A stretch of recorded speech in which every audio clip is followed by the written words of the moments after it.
भोपाल के Aryabhata auditorium L city सभागार में आज विकसित भारत बजट 2026-27 महिला संवाद कार्यक्रम का भव्य आयोजन किया गया। इस महत्वपूर्ण आयोजन में महिलाओं को केंद्र में रखते हुए केंद्रीय बजट 2026-27 की विशेषताओं पर विस्तृत चर्चा हुई। कार्यक्रम में एल सिटी समूह के सचिव अनुपम चौकसे एवं पूजा चौकसे, भाजपा प्रदेश अध्यक्ष हेमंत खंडेलवाल, मध्य प्रदेश शासन की मंत्री कृष्णा गौर तथा भोपाल महापौर मालती राय की गरिमामय उपस्थिति रही। मंच पर विराजमान विशेष अतिथियों ने बजट की प्रमुख योजनाओं पर प्रकाश डाला। प्रदेश अध्यक्ष हेमंत खंडेलवाल ने कहा कि विकसित भारत का सपना महिलाओं की भागीदारी से ही साकार होगा।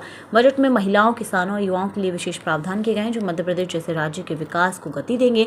मंत्री कृष्णा गौड़ ने महिलाओं को सशक्त बनाने वाली योजनाओं का जिक्र करते हुए कहा कि शिक्षा, स्वास्थ्य और रोजगार के क्षेत्र पहले महिलाओं के जीवन को बदल देंगी। भोपाल महापौर मालती राय ने स्थानीय स्तर पर बजट के लाभों को लागू करने पर बल दिया। अनुपम चौकसे एवं पूजा चौकसे ने एल सिटी समूह की ओर से महिलाओं के उत्थान में योगदान पर जोर दिया। कार्यक्रम में भाजपा महिला मोर्चा के पदाधिकारियों, छात्र छात्राएं बड़ी संख्या में उपस्थित रही। विशेषज्ञों ने बजट के आंकड़ों के माध्यम से महिलाओं के लिए आरक्षित फंड, स्किल डेवलपमेंट प्रोग्राम और डिजिटल इंडिया जैसी पहलों की जानकारी साझा की। संवाद सत्र में उपस्थित महिलाओं ने अपने सवाल रखे जिनका अतिथियों ने संतोषजनक उत्तर दिया। कार्यक्रम का समापन वंदना सुधीर चाचा ने किया। वहीं उन्होंने सभी विशेष अतिथियों, पदाधिकारियों, छात्रों एवं उपस्थित जनसमूह का हार्दिक आभार व्यक्त किया। उन्होंने कहा कि ऐसे संवाद भोपाल को विकसित भारत के निर्माण में अग्रणी बनाएंगे। कुल मिलाकर ये कार्यक्रम सफल रहा और महिलाओं में उत्साह का संचार हुआ। खबरों एवं विज्ञापन के लिए संपर्क करें ललित माहेश्वरी, दैनिक India news 9993599799। Bharatiya Janata party के सम्मानीय प्रदेश अध्यक्ष आदरणीय श्री हेमंत खंडेलवाल भाई साहब, इस कार्यक्रम में यहाँ उपस्थित भारतीय जनता पार्टी जिले के अध्यक्ष, शासन में मंत्री, हमारी हम सबकी प्यारी भाभी आदरणीय कृष्णा गौर जी, इस कार्यक्रम में यहाँ मंच पर उपस्थित जो इस कार्यक्रम की सूत्रधार है, हमारी महिला मोर्चे की प्रदेश के अध्यक्ष आदरणीय अश्विनी परांजपे जी, इस कार्यक्रम में यहाँ उपस्थित भोपाल की प्रथम नागरिक मालती Rai ji, L city group के यहाँ जो सचिव अनुपम चौकसे भैया जी, एल सिटी समूह पूरा परिवार, यहाँ बैठी बच्चियाँ, जो पैनलिस्ट जो आई हैं उनका, और जिसका 80 to 90% प्रोसेस अगर किसी देश में होता है तो वो उसका नाम है चाइना। अमेरिका भी उसमें पीछे है और इसलिए भारत सरकार ने पहली बार रेयर अर्थ के लिए एक रेयर अर्थ कॉरिडोर बनाने का काम किया है। आने वाले समय में हम हर मामले में अपने देश में इन चीज़ों का प्रोटेक्शन करें कि चीन और दूसरे देशों पे हमारी निर्भरता कम हो और हमारा एक्सपोर्ट बढ़ सके।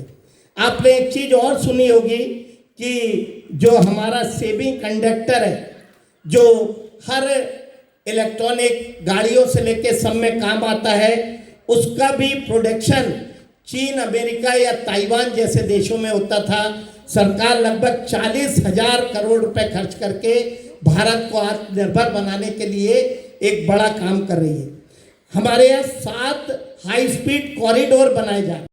नमस्कार, मैं सभी से कहना चाहूँगी कि आज के हुए इस कार्यक्रम में सबसे ज़्यादा जो बिंदु रखे गए वो ये थे कि कैसे ये बजट जो है ये और बेटर आगे महिलाओं को मदद कर सकता है, ना केवल अपने डेली की चीज़ों को, डेली के फाइनेंसेस को मैनेज करने में, बल्कि आगे आने वाले स्टार्टअप्स में या और चीज़ों को और इन्वेस्टमेंट्स में मैनेज करने में कैसे उनकी मदद कर सकता है और आगे कैसे महिलाओं की ग्रोथ में, फीमेल एंटरप्रेन्योर्स को ग्रोथ देने में मदद कर सकता है।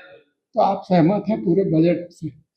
देखिए, सहमत असहमत अभी बोलना बहुत मुश्किल होता है, क्योंकि जब तक हम हर पहलू को एक्सपीरियंस नहीं करते तब तक किसी भी चीज़ के बारे में टिप्पणी देना सही नहीं होगा।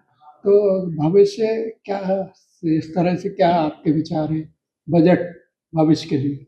मुझे ऐसा लगता है कि बजट, क्योंकि पूरी जनता जो हमारे पूरे देश की आबादी है, 150 करोड़ लोगों को ध्यान में रख के बनाया जाता है, तो इसलिए उसमें कोई भी खामी या अच्छाई तुरंत ही 4 दिन बाद निकालना तो गलत होगा। मुझे ऐसा लगता है कि उसके पहलुओं को, पूरे बजट को अच्छे से पढ़ें। अगर आप फाइनेंस में इंटरेस्ट रखते हैं, नहीं भी रखते हैं, आप बिजनेस में हैं, आप जॉब कर रहे हैं, आप किसी भी क्षेत्र में हैं, फाइनेंस हर उस इंसान के लिए ज़रूरी है जो पढ़ा लिखा है या जो जी रहा है, अपना जीवन व्यतीत कर रहा है, क्योंकि आप उसे अच्छे से पढ़ें, समझें, तभी आपको पता पड़ेगा कि क्या चीज़ उसमें आपके लिए आपके फ़ायदे की है। तो महिलाओं से संबंधित आज संवाद था, तो क्या था विशेषकर महिलाओं के लिए, क्या था ऐसा बजट में जो आगे महिलाओं क्योंकि ऐसा माना जाता है, वो इस उपलक्ष्य में भी था क्योंकि हमारे देश की जो वित्त मंत्री हैं वो एक महिला हैं। पिछले 9 साल से वो एक महिला ही हमारे देश का फाइनेंस पूरा डिक्लेयर कर रही है, तो ये बहुत बड़ा एग्जाम्पल है कि हमारा देश महिलाएं चलाती हैं। ना केवल घर नहीं बल्कि देश का फाइनेंस भी महिलाएं ही चला रही हैं। ठीक।